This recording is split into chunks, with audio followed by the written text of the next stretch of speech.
Sio uhakika tu, bali tulikuwa na matumaini yanayopitiliza, kwa sababu hili kombe tuliandaliwa sisi kutokana na performance tulionayo, achilia mbali tuna mpira uliochezwa ndani ya uwanja, lakini bado mimi nina imani sana na uongozi ambao upo, kwa sababu unasajili best player ambao umeona kila aina ya mechi wanabadilika na wanaleta matokeo. Hii ndio faida kwetu sisi. Furaha yangu mimi ni mpira na furaha yangu ni ushindi. Kwa hiyo kitu hiki ambacho wametufanyia leo viongozi, nimefurahi sana. Niwapongeze wachezaji, wamecheza jihadi. Ilikuwa mechi ya kuchukua ubingwa, ijapokuwa tumekuwa tunaongoza pointi moja, lakini tayari kwa kumalizia, mashabiki walikuwa wakipita sana katika kurasa za mitandao ya kijamii ya Simba kuona kama wametoa taarifa yote mpaka siku ya jana imepita, mpaka watu wengine wanasema wamefanya mechi kutokuwa na mvuto na mashabiki kupungua.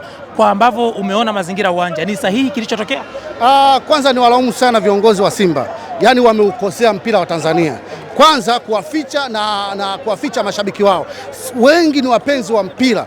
Mkoani hakuna gari hata moja ambayo imekuja au hakuna shabiki hata mmoja aliyekuja. Wengi tumezoea mashabiki wanatoka South, wanatoka wapi nje ya nchi, lakini leo hii wamewafanya wasije.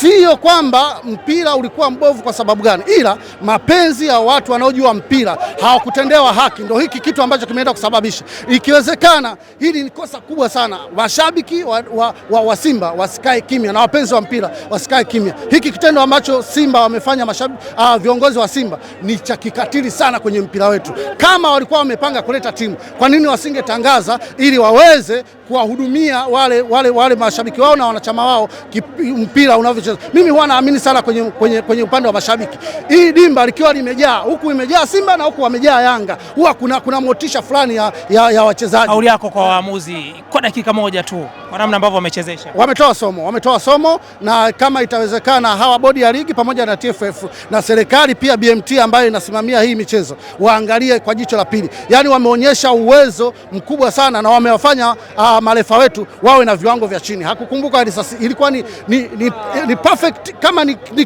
Kama ni kitu basi ni kile perfect kabisa. Kama ni faulo kweli ni faulo. Hawakupendelea, yani wameonyesha ule mpira ambao tulikuwa tunautaka, kwamba sheria 17 zinasimamiwaje. Hili ni funzo kubwa sana kwa viongozi wanaoongoza mpira wetu kwa upande wa marefa. Ndio maana kila siku nasemaga marefa hawafai, na hili ndio somo lao kubwa. Kama wakipuuzia basi hawatofanikiwa kwenye mpira. Walichukua hili somo. Asante sana.